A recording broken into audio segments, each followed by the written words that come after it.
tout. Bon, pour prendre notre souffle et se replonger dans les affaires, rappelons-les, les affaires ordinaires. Il y avait conseil général le samedi de la CAQ.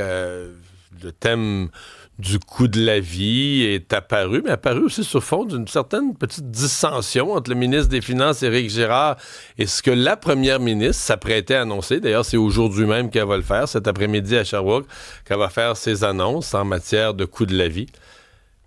Le leader parlementaire du gouvernement de la CAQ, ministre de l'Immigration, François Bonnardel, est avec nous. M. Bonnardel, bonjour. Bon matin, M. Dumont. Est-ce que la chicane est pognée dans le parti? Riez pas, c'est pas drôle? Pas du tout. Non, il n'y a pas de chicane. On était plus de 600 militants là, qui étaient mobilisés ce week-end pour faire le premier constat des 40 premières journées de la première ministre. Je dis souvent depuis l'élection de Christine Fréchette, les 100 premières journées d'un nouveau gouvernement sont importantes. Mais là, on peut constater les 40 premières journées de Christine Fréchette qui sont immensément importantes, à savoir que on a baissé déjà donc la taxe de bienvenue, remboursement de la taxe de bienvenue pour les premiers acheteurs rétroactifs au 1er janvier, baisse d'impôts des PME, détaxer certains produits qui vont être annoncés, baisse du coût de la plaque d'immatriculation. Donc la vibe est comme on dit, la vibe est bonne. Alors on tient rien pour acquis, mais c'est de bon augure. Ouais. Mais l'opposition vous accuse de faire de l'espèce d'impressionnisme, là, de l'illusion en quelques jours, beaucoup d'annonces, mais que c'est pour faire oublier les dernières années, que vous pourriez pas maintenir un tel rythme durant un autre 4 ans?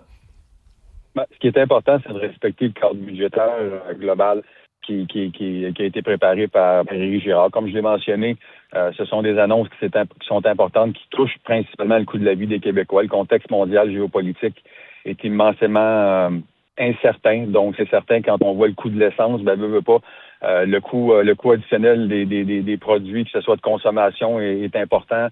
Tout coûte plus cher en particulier. Donc, les gens sont touchés. Alors, je pense que quand on parle de remboursement de taxes de bienvenue, de baisse d'impôts, de détaxer certains produits, réduire le coût de la plaque d'immatriculation, je pense que ça touche le quotidien de la population. Vous dites qu'il faut respecter le cadre budgétaire, mais ce qu'Éric Girard semblait craindre, en tout cas d'avertir le gouvernement dans un courriel qui s'est ramassé malencontreusement dans les médias, où certains disent volontairement, de la part d'Éric Girard, on l'a coulé dans les médias, c'est que là, on sort de son cadre budgétaire, on va peut-être grossir le déficit.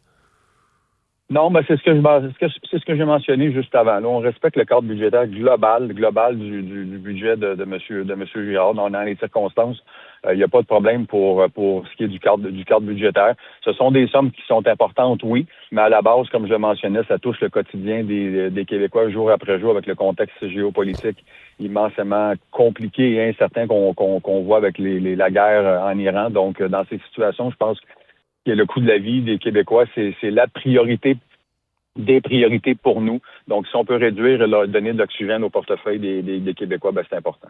Bon. Il y avait un relâche parlementaire la semaine passée. Là, on revient en session intensive pour le peu de journées qui restent.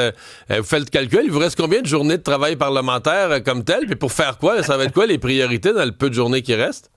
Là, on termine cette troisième... Il nous reste 3 semaines.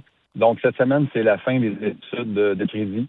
Alors, cette semaine, donc, des crédits jusqu'à jeudi. Il reste 11 périodes de questions. On va tomber en session intensive pour les deux dernières semaines de session, donc les 2 premières de juin. Alors, plusieurs projets de loi sur la table, là, pour ne pas dire la loi de Claire, les informations, donc, les femmes victimes de violences pourraient souhaiter obtenir de faut leur que ça passe. Oui, c'est ça, P38, utilisation trompeuse de l'identité. Donc, plusieurs projets de loi.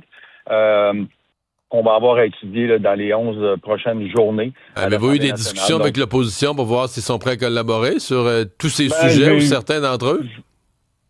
Je veux pas négocier sur la place publique, mais oui, on a des discussions avec les oppositions là, pour regarder le calendrier qu'on a devant nous. Là. OK. Puis, est-ce que vous excluez totalement sur un ou des projets de recourir, mettons que l'opposition, on approche des élections, on veut plus s'entendre, l'herbe est au vache, vous avez quand même plusieurs partis d'opposition, est-ce que vous pourriez recourir au bâillon pour un ou quelques projets? Bon, j'imaginais votre question, M. Dumont, mais c'est pas du tout dans les cartons. Là. OK. Donc, vous êtes prêt à laisser mourir des projets au feuilleton plutôt que de les imposer? On a un goulot d'étranglement, c'est certain. On va faire avancer tous les projets de loi. Donc, tous les projets de loi que j'ai devant moi là, sont immensément importants. Donc, on va utiliser, comme je l'ai mentionné, pour être capable d'étudier s'il faut rentrer le vendredi qui nous reste et les lundis qui nous restent. On va le faire aussi. François Bonnardel, leader parlementaire du gouvernement, merci. Au revoir. C'est à vous, bonne journée.